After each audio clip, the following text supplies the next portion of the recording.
Morena, and welcome to your Friday Live. It's nearly the weekend, and it's been a great week. Yesterday was a great day. Thank you for everyone that came along to the Women in Leadership lunch yesterday in Wellington CBD. We had a great turnout. There was 80 of us there, and that's 80% for a free event. 80% turnout is very unusual. The weather helped, and even I can do the math on that. 80% of us, it was some real cool questions, conversation, and a real good opportunity to give some top tips to women out there that want to progress their career and invest in their own career development.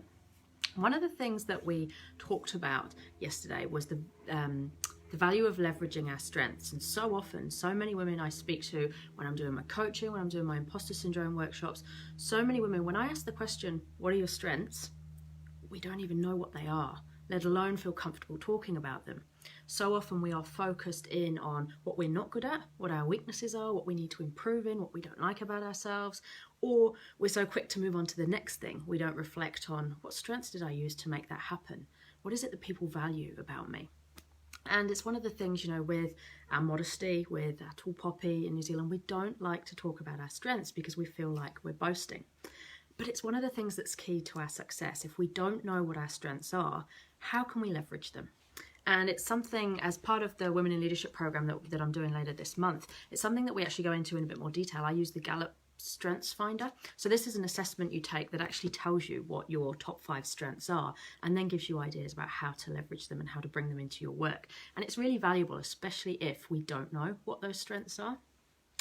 Why is this important? So Gallup, for those that are not familiar, are a performance management organisation. They're global. They've done something like 17 million surveys. So they have a lot of data to draw on. And their data suggests that when we focus on our strengths rather than our weaknesses, in terms of our development and our success and what we get to do every day, we get more bang for our buck. So their statistics include, when you focus on your strengths, you're six times more likely to be engaged at work or in what you're doing. You're 8% more productive, and you're 3 times more likely to have an excellent quality of life. So there's a great kind of case for why we should leverage strengths. But first, we have to know what they are, and we have to focus in on the things that we're good at rather than the things that we're not. So if I asked you the question now, what are your top even 3 strengths? Would you know? If not, have a think about the things you enjoy, the things you do well, the things others talk to you about, tell you about, the reason friends come to you. What would your friends say? In fact, why not ask some of them over the weekend what they value in you, what they see as your strengths?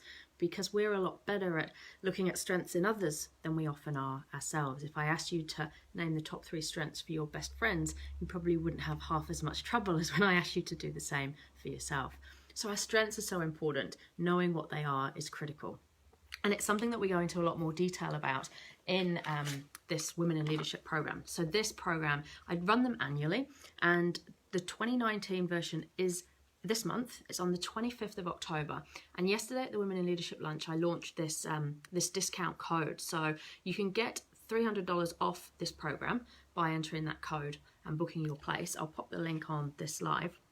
And what we're going to look at as part of this is some of the things we talked about yesterday, but obviously over a whole day in a lot more depth. One of those things is discovering what your strengths are and how to use them, but also how you build your brand, credibility, presence, how you develop resilience and manage confidence, particularly when you're taking a step up in your job, into a leadership role, or maybe just gaining more duties and more challenges within your current leadership role.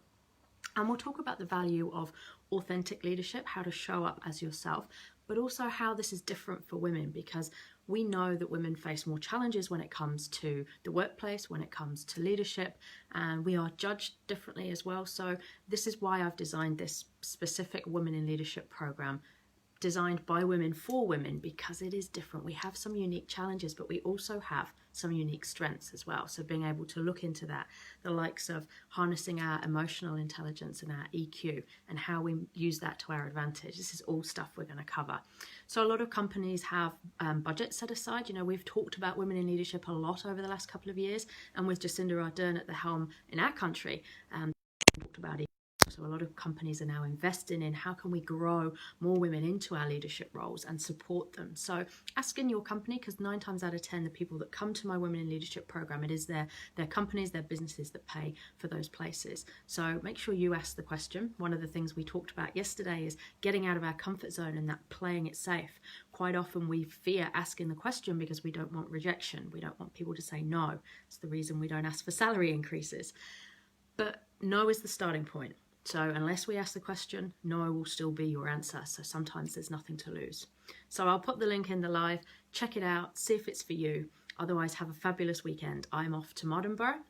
So looking forward to being in the White Apper this weekend. I'm actually there with my partner for a weekend break, but also staying on early next week to do some business planning. So looking forward to getting out of my business to be spending time on the business and actually thinking ahead for the future and looking at what 2020 looks like. In the meantime, enjoy your weekends. Mā te wā.